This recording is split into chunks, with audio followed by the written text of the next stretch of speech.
नमस्कार. जय शिवराय. आपण आतापर्यंत 16 एपिसोड ऐकले आहेत. आज आपण ऐकणार आहोत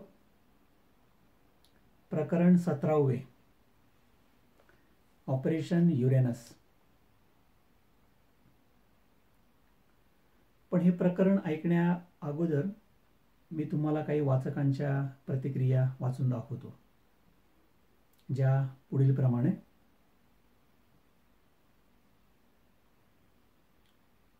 पुण्यावरून संजय सोनवणी यांनी फेसबुकवरून कॉमेंट लिहिली होती 2014 साली.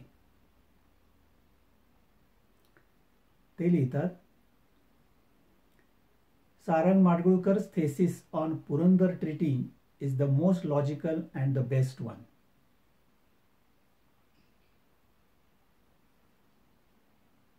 तर मंजुश्री वैभव यांनी लिहिलं आहे, I read 2 episodes, couldn't stop myself reading further. It is beyond excellence. I like reading history, and if it is with such an intellectual level, then it becomes cherry on the cake.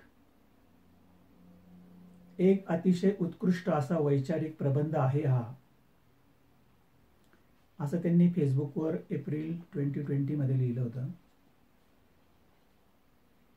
तर पुण्यावरूनच जयंत मेहेंदळे यांनी लिहिले आहे,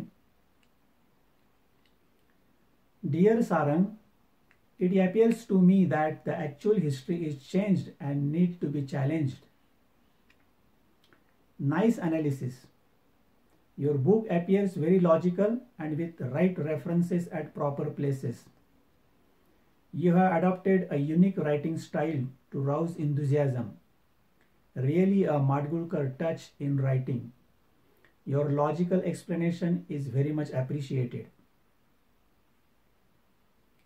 Winston Churchill, the former Prime Minister of Britain in his Second World War, once said, "Those who forget their past do not have future." We were till date learning our history from British spectacles. You are making a great effort to enlighten our past glories. अशी प्रतिक्रिया त्यांनी ईमेलद्वारे कळवली होती April 2020 मध्ये. या सर्व वाचकांचे मी आभार मानतो. आता आपण पाहूया प्रकरण 17वे, ऑपरेशन युरेनस.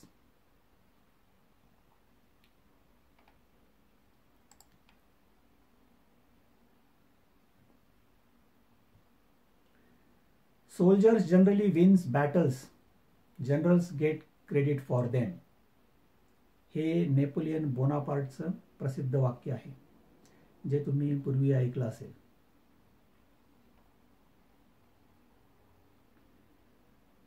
Operation Uranus.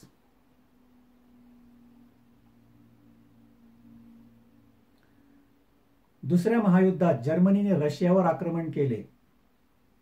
हजारो मैल लांबीची आघाडी उघडून जर्मन सेना स्टालिनग्राड, लेनिनग्राड व राजधानी मॉस्को पर्यंत येऊन थडकली होती. त्यावेळी मार्शल पोलसच्या नेतृत्वाखाली जर्मनीच्या 6व्या सेनेने स्टालिनग्राडला मोर्चे लावले होते.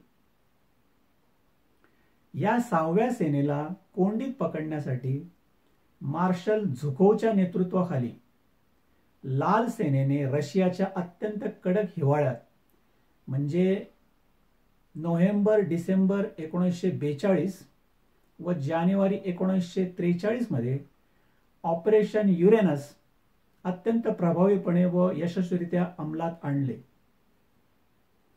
स्टालिनग्राडच्या या अभूतपूर्व लढ्यामुळे आतापर्यंत अजिंक्य समजल्या जाणाऱ्या जर्मन सेनेला प्रथमच दारुण पराभव पत्करावा लागला. त्यामुळे जर्मन सेनेच्या मनोधैर्यावर गंभीर परिणाम झाला, तर दोस्त राष्ट्रांच्या सैन्याला व लाल सेनेला लढण्यासाठी उत्तेजन व प्रोत्साहन मिळाले.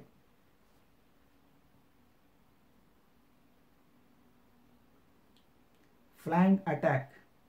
अर्थात शत्रूच्या कमकुवत फळीवर म्हणजे बगलेवर हल्ला. ही महत्वाकांक्षी लष्करी योजना थोडक्यात अशी: जर्मन सेनेच्या कमकुवत फळीवर अचानक हल्ला करून ही फळी फोडणे व संपूर्ण 6व्या सेनेला विळखा घालणे. परत एकदा वाचतो. ही महत्वाकांक्षी लष्करी योजना थोडक्यात अशी: जर्मन सेनेच्या कमकुवत फळीवर अचानक हल्ला करून ही फळी फोडणे व संपूर्ण 6व्या सेनेला विळखा घालणे. यामध्ये रशियाच्या लाल सेनेचा प्रमुख आक्रमणाचा जोर मध्यवर्ती ताकदवान जर्मन तुकडीवर नसून हंगेरियन, रोमेनियन व इटालियन सैनिकी तुकड्यांवर होता, जे आघाडीच्या फळीवर बगलांवर तैनात करण्यात आले होते. मी पुन्हा एकदा वाचतो, महत्वाचं आहे, नीट ऐका. यामध्ये रशियाच्या लाल सेनेचा प्रमुख आक्रमणाचा जोर मध्यवर्ती ताकदवान जर्मन तुकडीवर नसून हंगेरियन, रोमेनियन व इटालियन सैनिकी तुकड्यांवर होता, जे आघाडीच्या फळीवर बगलांवर तैनात करण्यात आलेले होते.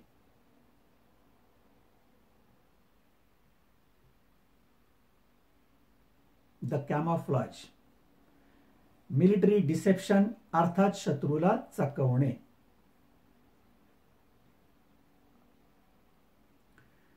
राजा कोणते कार्य करू इच्छितो याची वार्ता दुसऱ्याला समजू देऊ नये.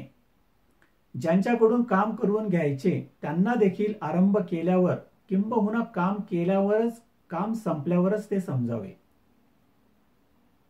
चाणक्य, अधिकरण 1, अध्याय 15.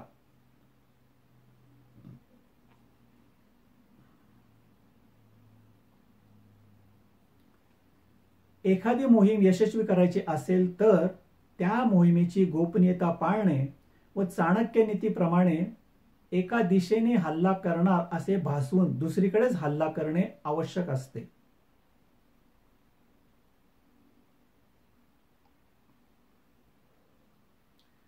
Many of Stalin's previous operations had been distinguished by the ease with which the Germans had learned of Soviet intentions, but Operation Uranus was different. This offensive was to become famous as the first example of the Soviet talent for military deception. Maskirovka.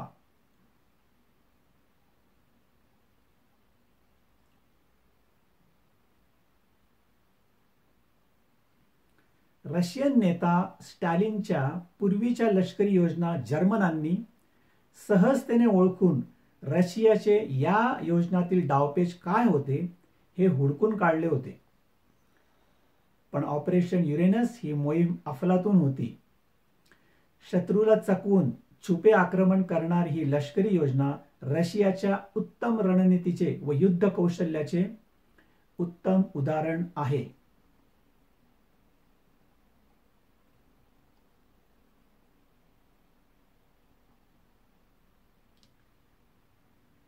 ही योजना इतकी गुप्त राखण्यात आली की Russian सैनिकांना देखील आपण नेमके काय करीत आहोत याची कल्पना नव्हती.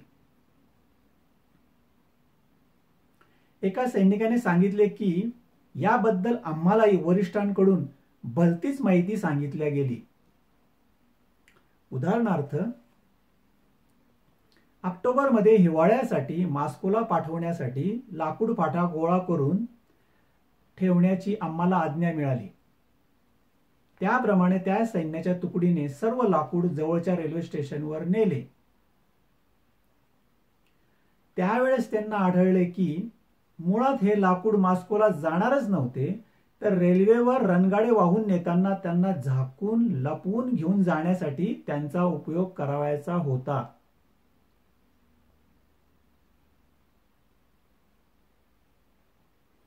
तो सैनिक पुढे म्हणतो की 3 दिवस आम्ही प्रवास केला, पण आम्ही नक्की कुठे जात आहोत आम्हालाही माहीत नव्हते.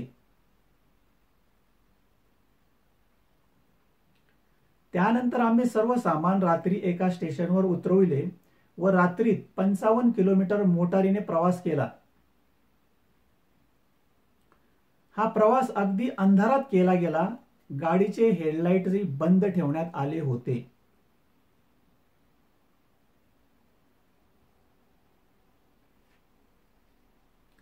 या पद्धतीने जर्मन सेनेच्या टेहळणी विमानांना चकवण्यासाठी, त्यांची दिशाभूल करण्यासाठी उपाययोजना करण्यात आल्या.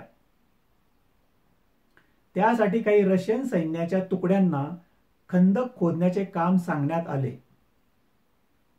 असे करून आपण आक्रमक पवित्रा घेत नसून बचावात्मक पवित्रा घेत आहोत असे शत्रूला त्यांनी भासवले. काही फसवे पूल म्हणजे फेक ब्रिजेस, काही फसवे पूल जर्मन टेहळणी विमानांना आकाशातून दिसतील असे आक्रमण करण्याच्या जागेपासून कित्येक किलोमीटर दूर अंतरावर बांधण्यात आले, जेणेकरून शत्रूला आक्रमण कुठे होईल याचा अंदाज येऊ नये.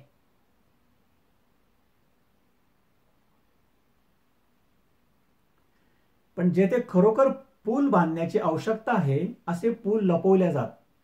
उदाहरणार्थ, काही पूल पाण्याखाली म्हणजे पाण्याच्या खाली 50 ते 70 सेंटीमीटर, काही पूल पाण्याखाली बांधलेले असत. टेहळणी विमानांना ते दिसणे अशक्य असे.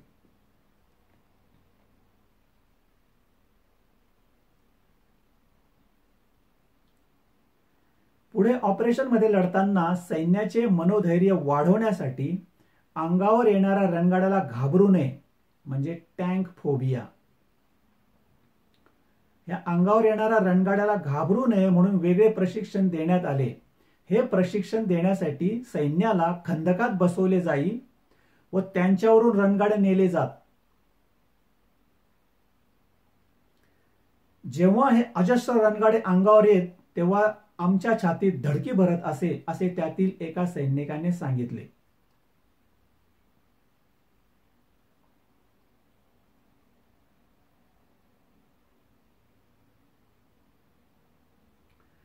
The Red Army also prepared a form of blitzkrieg offensive that mirrored the one used against them in 1941 by the Germans.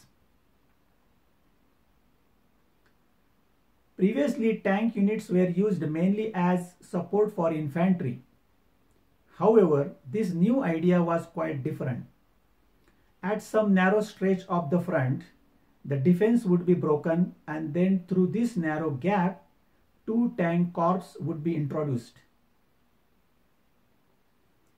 The objective of the tank corps was to bypass the enemy's fortified areas and points of resistance and go deeper and deeper to capture the crucial points like bridges or city towers. Infantry was supposed to follow the progress of the tanks and clear up whatever was left. This was the new thing.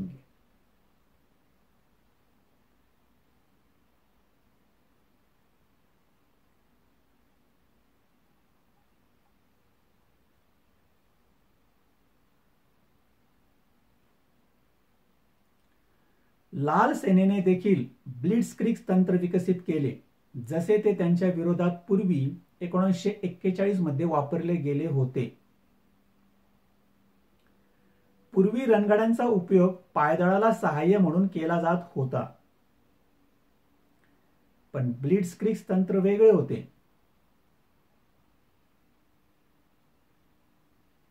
शत्रूच्या अरुंद कमकुवत फळीला हेरून त्यावर तीव्र हल्ला करून त्यांचा प्रतिकार झपाट्याने मोडून काढून 2 रणगाड्यांनी त्या जोरदार मुसंडी मारायची.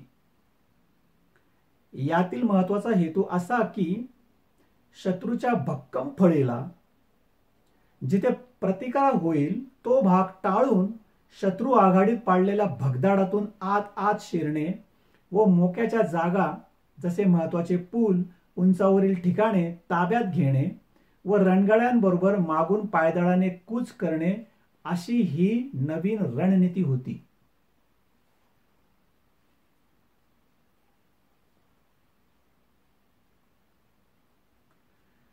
ऑपरेशनला सुरुवात.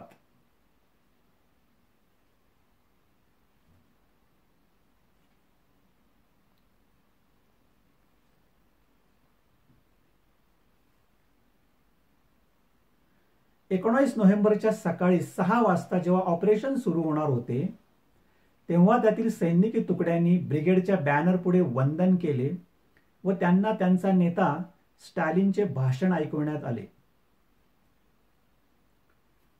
त्यातील एक सैनिक म्हणतो, there was something fatherly, something parental about it.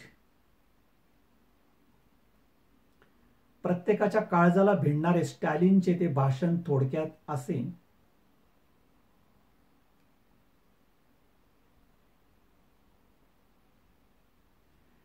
Dear generals and soldiers,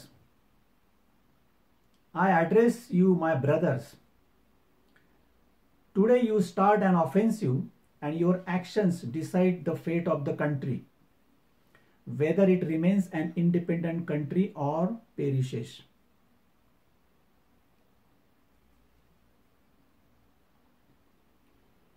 प्रिय सैनिक हो, माझ्या बांधवांनो, आज तुम्ही शत्रूंवर आक्रमण करणार आहात. तुमचे हे कार्यच आता आपल्या देशाचे भवितव्य ठरविणार आहे की तो स्वतंत्र देश म्हणून राहील की नष्ट होऊन जाईल.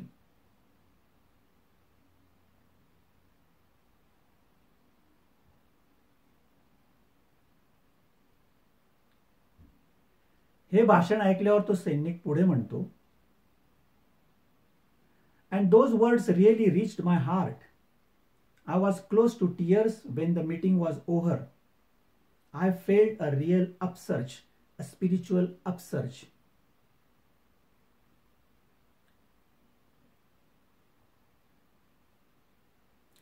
म्हणजे त्या सैनिकाने सांगितले की ते स्टॅलिनचं भाषण अगदी माझ्या हृदयाला जाऊन भिडलं.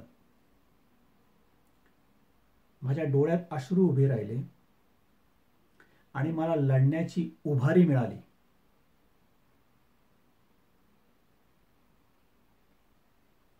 या सैनिकाप्रमाणे इतर सैनिकांना पण काय वाटले ते माहीत नाही, पण स्टॅलिनच्या प्रभावी नेतृत्वाबद्दल दुसऱ्या एका सैनिकाने सांगितले, नीट ऐका. What people say now about Stalin killing millions of people, we didn't know anything about it. And when we went into battle, we shouted, for the motherland, for Stalin. Now we have no ideology. There are no slogans that would bring the people together, like everything for the front, everything for the victory. A lot of women and children worked in factories with this motto. It wasn't just hot air. It was based on people's belief.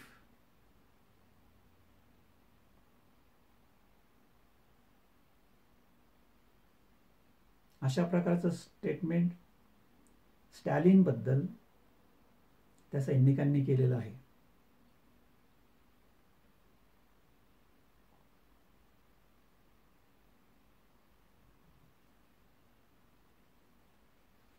आणि अशा प्रकारे सकाळी Russian सेनेचा तोफखाना धडाडू लागला. एकाच वेळी जवळजवळ 500 तोफांनी शत्रुफळीवर तुलनेने लहान जागेवर अरुंद भागावर आगीचा वर्षाव सुरू केला. आणि त्या दिवशी हिमवर्षावाला पण सुरुवात झाली. डिसेंबर जानेवारी महिन्यात रशियात तापमान अगदी उणे 30°C पर्यंत खाली घसरते. पण तरीही अशा थंडीत लाल सेनेने कूच केले.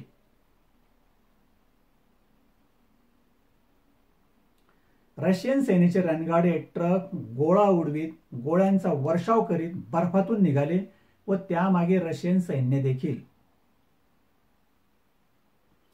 बऱ्याचदा ते अंधारात मार्गक्रमण करीत जेथे त्यांनी आक्रमण केले होते तेथे जर्मनीने रुमेनियन सैनिकांची मोर्चे बांधणी केली होती. इटालियन सैनिकांची मोर्चे बांधणी केली होती. जर्मन सेनेप्रमाणे हे सैन्य अव्वल दर्जाचे नव्हते. त्यांची फळी कमकुवत होती. लढाईचे नेमके ध्येय त्यांच्याजवळ नव्हते. लवकरच त्यांचा प्रतिकार मोडून काढण्यात आला. परत एकदा ऐका. रुमेनियन आणि इटालियन ह्या ज्या फौजेबद्दल आहे त्याचं वर्णन मी करतो इथे. जर्मन सेनेप्रमाणे हे सैन्य अव्वल दर्जाचे नव्हते. त्यांची फळी कमकुवत होती. लढाईचे नेमके ध्येय त्यांच्याजवळ नव्हते. लवकरच त्यांचा प्रतिकार मोडून काढण्यात आला.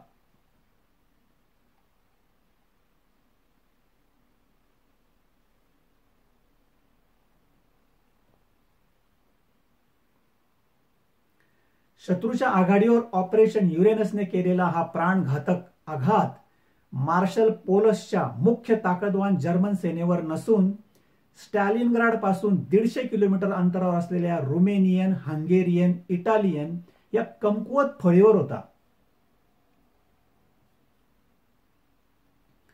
हा हल्ला करून शत्रूची फळी फोडून स्टॅलिनग्राड जवळील पोलसच्या 1,00,000 सैन्य संख्या असलेल्या 6व्या जर्मन सेनेला कोंडीत पकडण्यात लाल सेनेने यश मिळवले.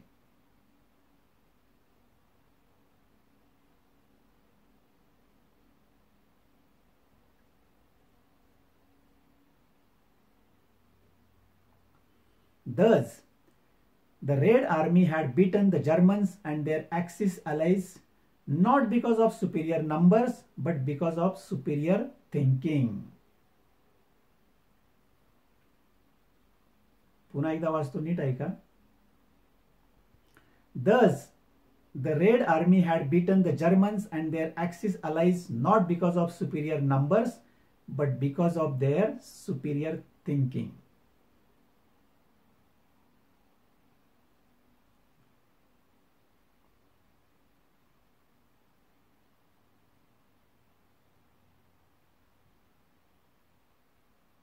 या यशामुळे रशियन सैनिकावर काय परिणाम झाला याबद्दल एका सैनिकाची प्रतिक्रिया बोलकी आहे.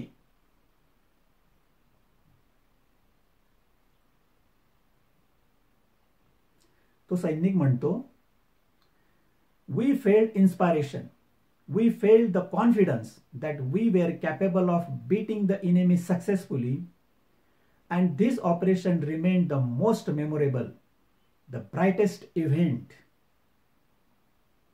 I remember, I felt as if I had wings. I felt as if I was flying. Before that, I used to feel depressed.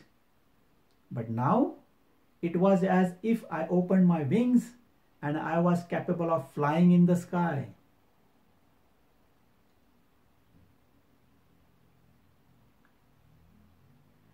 आम्हाला प्रेरणा मिळाली.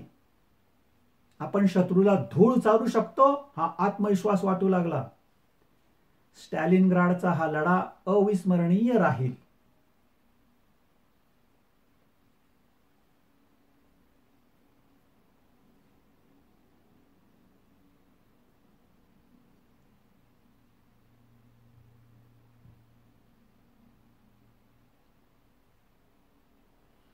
जर्मन सेनेवर याचा काय परिणाम झाला हे पण समजून घेतले पाहिजे. त्यांची 6वी सेना कोंडीत सापडली होती.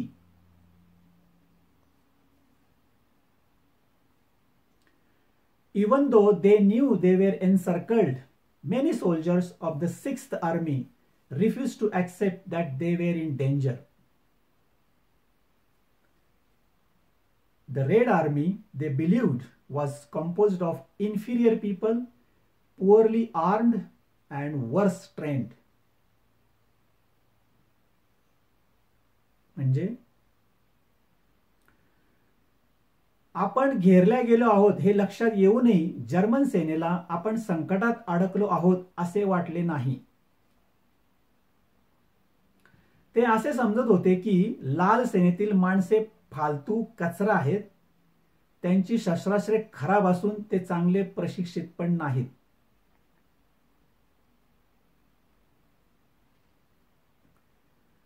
असा त्यांचा समज होता.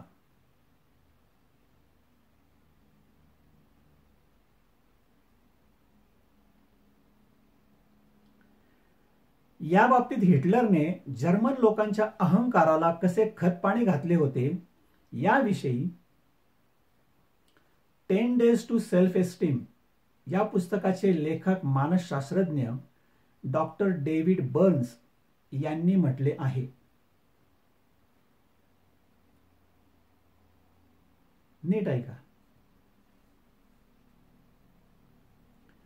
People can sometimes be just as easily seduced by the belief that they are superior to others, a vulnerability that Hitler exploited masterfully.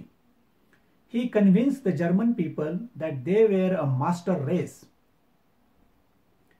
Millions of ordinary people got caught up in this intoxicating idea.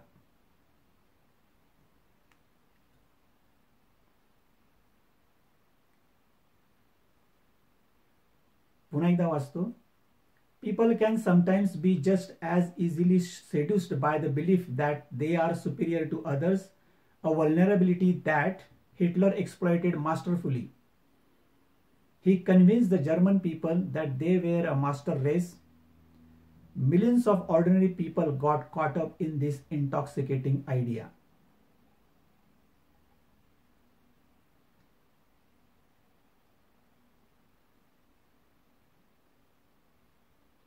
म्हणून ते पुढे एका ठिकाणी म्हणतात, There is no such thing as a worthwhile or worthless human being. There is also no such thing as a superior or inferior human being.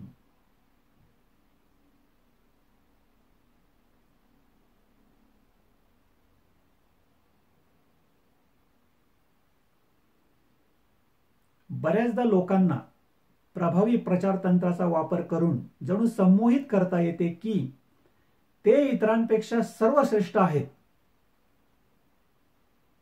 हुकुमशाह हिटलरने या प्रचार तंत्राचा सफाईने वापर करत लोकांना प्रभावित करत त्यांच्या मनावर ठसवले की जर्मन जात हीच जगात सर्वश्रेष्ठ आहे आणि असंख्य सामान्य लोक त्याच्या या विचारसरणीत अडकले.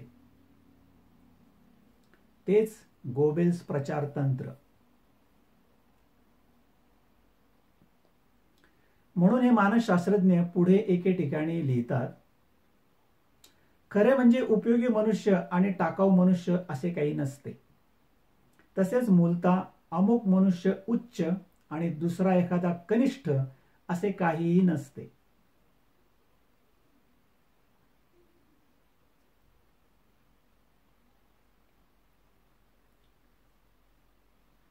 Hitler, no doubt influenced by his belief that his own will had prevented a collapse in front of Moscow a year earlier, ordered Paulus to stay where he was and make no attempt to break out of the pocket.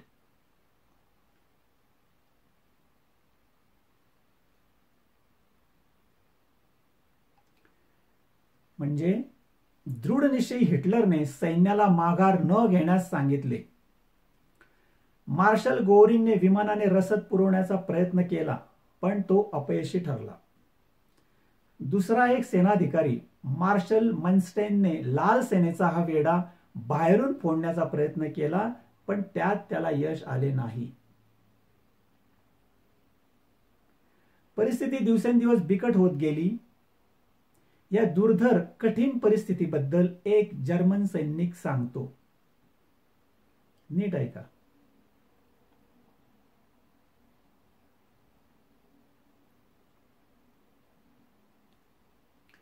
If you have not experienced it yourself, you will not know how cruel it was. When I lay down and stuck my hand under the collar, my hand would be full of lice, and the lice carried typhus. We had nothing to eat. There were some frozen horses, and we took an axe and chopped some meat and heated it up in a pot just to have something to eat. We were just lying there without any food, almost frozen to death. It was dreadful. Just imagine the scene. Steppe, everything frozen, the sub-zero temperature of -20 or 30 degrees. Masses of snow. We were lying in dugouts in the snow. German soldiers were lying on the ground and German tanks run over these soldiers because they were no longer able to get up and make themselves known. I was thinking to myself subconsciously, if people at home could see us here, if they could only see our soldiers dying so wretchedly. And as I was thinking, I was beginning to have my first doubts, asking myself, what are you doing at Stalingrad? What are you doing here, a German officer, thousands of miles away from home? Are you defending Germany in this place? And why?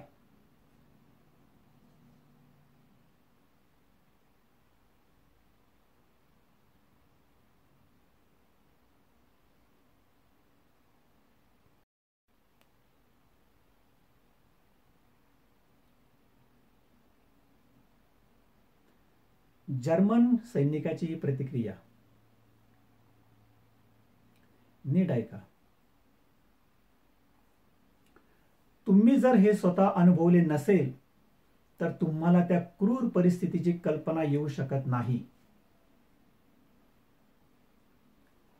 जर मी माझा हात collar खाली मानेवरून फिरवला तर माझ्या हातावर अनेक उवा दिसत आणि या उवा टायफस हा रोग पसरवित.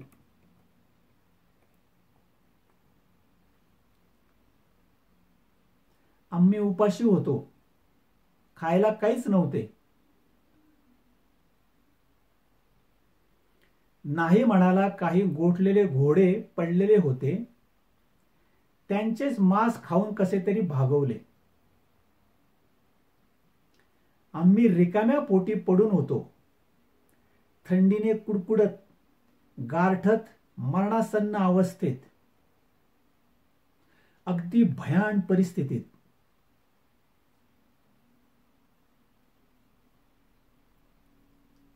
जरा डोळ्यासमोर प्रसंग आणा. रशियातला तो विस्तीर्ण गवताळ प्रदेश, पण बर्फाच्छादित. सर्व काही गोठलेले, थिजलेले, तापमान उणे 20 किंवा 30 डिग्री सेल्सिअस. सर्वत्र बर्फाचे ढीग लागलेले. जर्मन सैनिक या बर्फात गलित गात्र होऊन पडलेले. जर्मन रणगाडे त्यांच्यावरून जात, कारण या बर्फातून उठून ते तेथे असल्याचे जाणवून देण्याचे त्राण त्यांच्यात उरलेले नव्हते.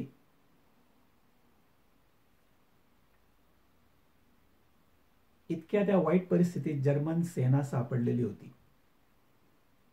कारण त्या हिवाळ्यात ते रशियन सेनेकडून, लाल सेनेकडून घेरले गेलेले होते.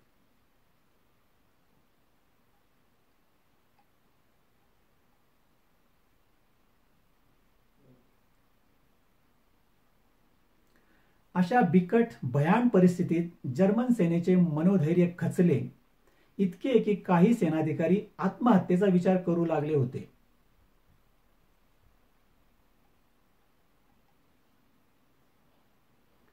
दिवसेंदिवस कठीण होत जाणाऱ्या परिस्थितीने जर्मनीच्या 6व्या सेनेचे आपल्या फ्युररवरील म्हणजे हिटलरवरील तो आपली सुटका करील या विश्वासाला तडे जाऊ लागले.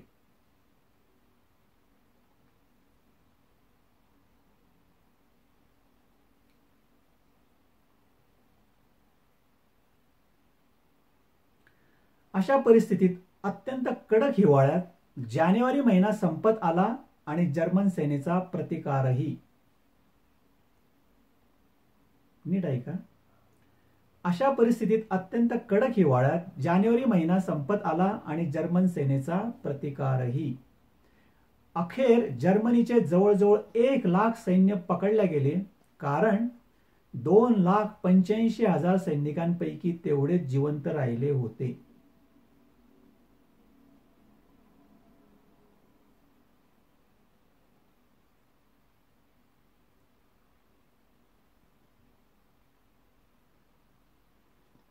स्टॅलिनग्राडच्या अभूतपूर्व लढ्याने दुसऱ्या महायुद्धाचे पारडे फिरले आणि दोस्त राष्ट्रांची आणि लाल सेनेची आगेकूच सुरू झाली.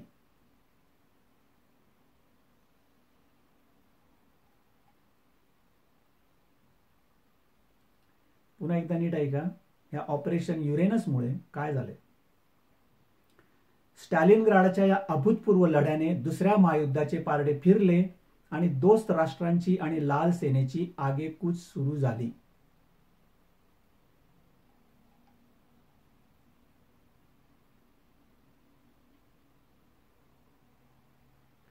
तुम्ही विचार करत असाल की दुसऱ्या महायुद्धातील या ऑपरेशन युरेनसचा मिर्झाराजे आणि शिवाजीराजे यांच्या संघर्षाशी नेमका संबंध कसा होता.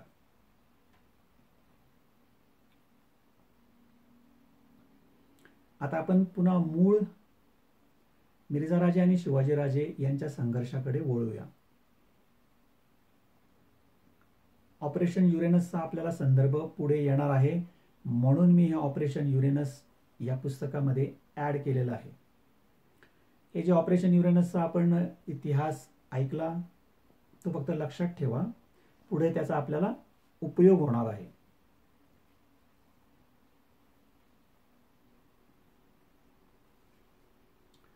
हिंदवी स्वराज्याची शौर्यगाथा या पुस्तकात मिर्झाराजे व महाराज यांच्यातील पत्रव्यवहारातील माहिती आहे. महाराजांनी मिर्झाराजांना लिहिलेल्या पत्रात ते म्हणतात, औरंगजेब बादशाहची खरी शक्ती तुमच्यासारख्या राजपूत सरदारांमुळे टिकून आहे.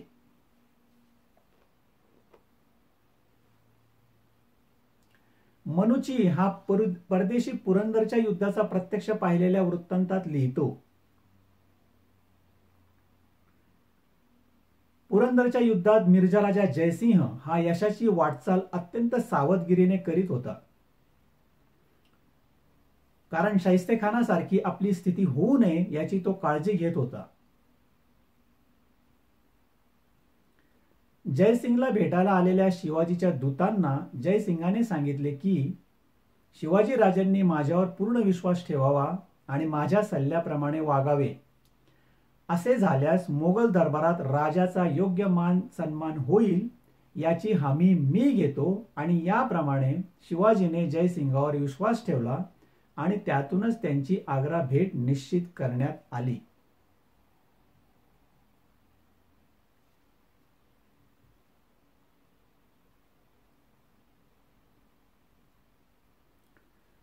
शिव भारतातील कर्ण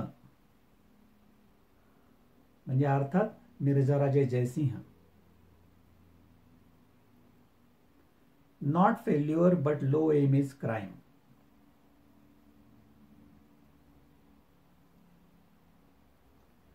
मिर्झाराजे औरंगजेबाच्या हुकमाप्रमाणे मोठे सैन्य घेऊन स्वराज्य बुडविण्यासाठी आले होते. मिर्झाराजे मुत्सद्दी होते, पराक्रमी होते, अनुभवी होते. आता त्यांचे वय 55 वर्षाचे होते. अफजल खान, सिद्दी जौहर, शाहिस्ते खान व इतर सरदारांसारखी आपली फजिती होऊ नये म्हणून ते सावधगिरी बाळगत होते. पण इतकी सावधगिरी बाळगूनही काही फायदा झाला नाही. महाराजांनी मिर्झाराजांवर नेहमीप्रमाणे मात केली.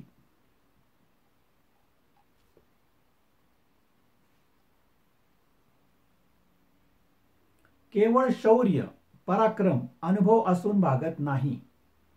आपल्या कार्याला उच्च ध्येयाची, पवित्र विचारसरणीची व सत्याची बैठक असणे आवश्यक असते. त्या परमोच्च आणि पवित्र ध्येयाकडे लक्ष ठेवून आपला वैयक्तिक स्वार्थ संपवून जो कार्य करतो त्याला अपयश येत नाही. स्वराज्यावर आक्रमण करताना मिर्झाराजांच्या मनात कोणतीही वैचारिक पातळी नव्हती. मिर्झाराजे धार्मिक होते, पण आपण काय करीत आहोत, कशासाठी करत आहोत, त्याचे परिणाम काय होणार आहेत याचा सारासार विचार करण्याऐवजी फक्त आपल्याला औरंगजेबाने हे शिवाजीचे स्वराज्य बुडविण्याचा हुकूम दिला आहे आणि तोच आपल्याला पाळायचा आहे एवढेच महाभारतातील त्या कर्णाप्रमाणे ध्यानात ठेवून ते वागत होते.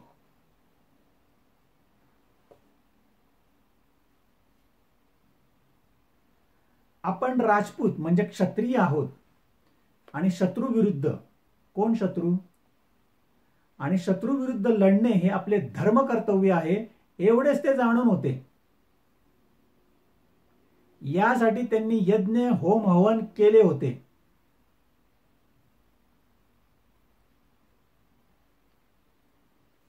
महात्मा गांधी यांनी म्हटले आहे, one needs to be slow to form convictions, but once formed they must be defended against the heaviest odds. नीट ऐका महात्मा गांधींचं हे वाक्य महत्वाचं आहे. One needs to be slow to form convictions, but once formed they must be defended against the heaviest odds.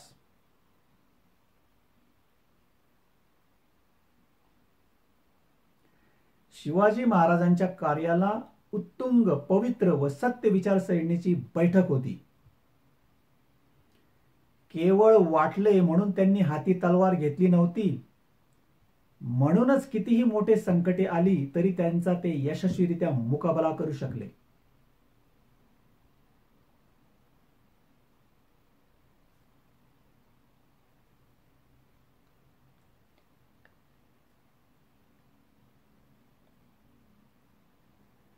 Mirza राजे राजपूत होते. महाराजांना आपल्याच एका माणसाशी युद्ध करून, प्राणनाश करून, एकमेकांचे नुकसान करून घेणे योग्य वाटत नव्हते. म्हणूनच महाराज रणांगणावर न येता राजगडावरून मिर्झा राजांना पत्रे पाठवून तह करण्यास सांगत होते. पण मिर्झा राजे समजूतदारपणा दाखवण्याऐवजी कठोरपणा दाखवत होते, स्वराज्याची नासाडी करीत होते. महाराज शांतिप्रिय होते. शेवटी आपला वैयक्तिक मानापमान बाजूला ठेवून स्वराज्याच्या हितासाठी त्यांनी समजूतदारपणाची भूमिका घेऊन शरणागती पत्करली होती. मिर्झाराजे जे सांगतील ते महाराज ऐकत होते. महाराजांनी यावेळी लढणे हे आपले धर्म कर्तव्य पालन केले नाही.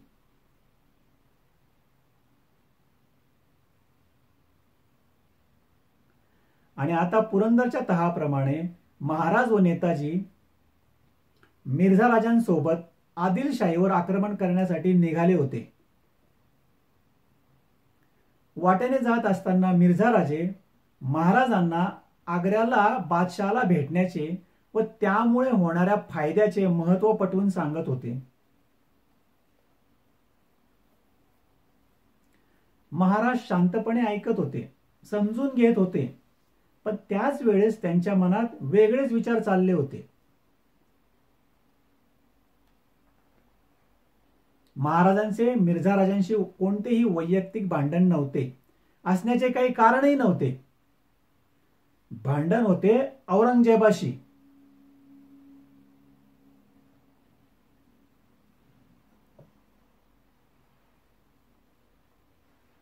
तीन महिने मिर्झा राजांच्या नेतृत्वाखाली मोगलांनी स्वराज्याची नासाडी केली होती. घरे पिके जाळली होती, गुरे माणसे पकडून नेली होती, अनेक संसार उद्ध्वस्त झाले होते. मोगलांच्या या त्रासामुळे प्रजेला तोशीस लागली होती. आपल्या प्रजेवर मुलांसारखे प्रेम करणारे महाराज हा अन्याय सहन करणे शक्यच नव्हते. मोगलांना त्यांना अद्दल घडवायची होती. म्हणून पुढे आदिलशाहीशी होणाऱ्या युद्धात त्यांनी मिर्झा राजांचा पराभव घडवून आणला. अप्रत्यक्षपणे त्यांनी आदिलशाहीची बाजू घेतली होती, हे पुढील प्रमाणे सिद्ध करता येईल.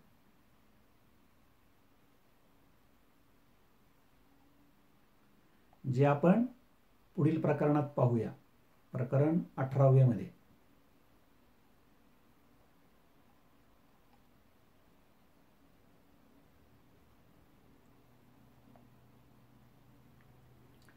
व्हिडिओ ऐकल्याबद्दल आपला धन्यवाद.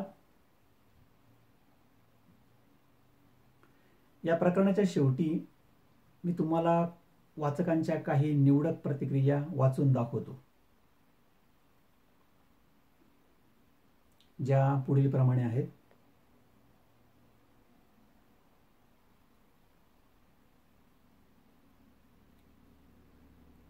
टोरंटो, कॅनडा इथून शर्मिला मराठे यांनी एक प्रश्न विचारला आहे या प्रकरणासंबंधी. Hey, I am sorry but got a bit confused as regards to 17th episode. What is the relevance of the Russia Germany war? असा प्रश्न त्यांनी विचारला, जो संयुक्तिक आहे. त्यावर मी त्यांना रिप्लाय दिला तो पुढील प्रमाणे.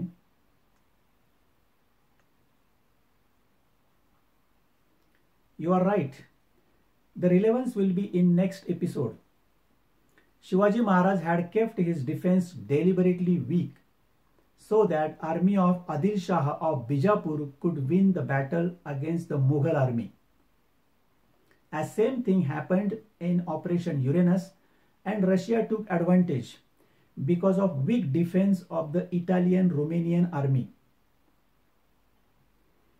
I have taken the relevance of this war in episode 23 as well to prove Shivaji Maharaj's strategy that it was okay to lose territory than to defend it. Hitler made a mistake in defending the territory by losing his army. Finally, he did not have army left to defend his own country. On the other hand, Shivaji Maharaj gave some of his forts and the territory to Mirza Raje and kept his army intact.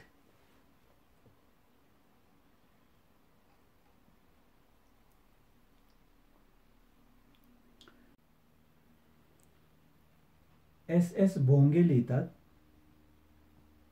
Nice. You have given detailed description of Operation Uranus, not known to most of the people, that changed the outcome of World War II.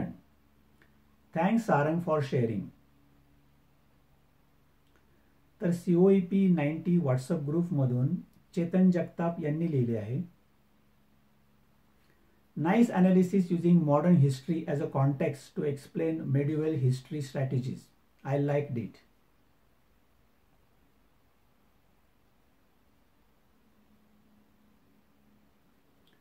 Video ऐकल्याबद्दल धन्यवाद. हा episode जर तुम्हाला समजला असेल तर व्हिडिओला like करा आणि मित्रांबरोबर शेअर करा. अजून 7 एपिसोड बाकी आहेत, कारण या पुस्तकामध्ये 24 एपिसोड आहेत.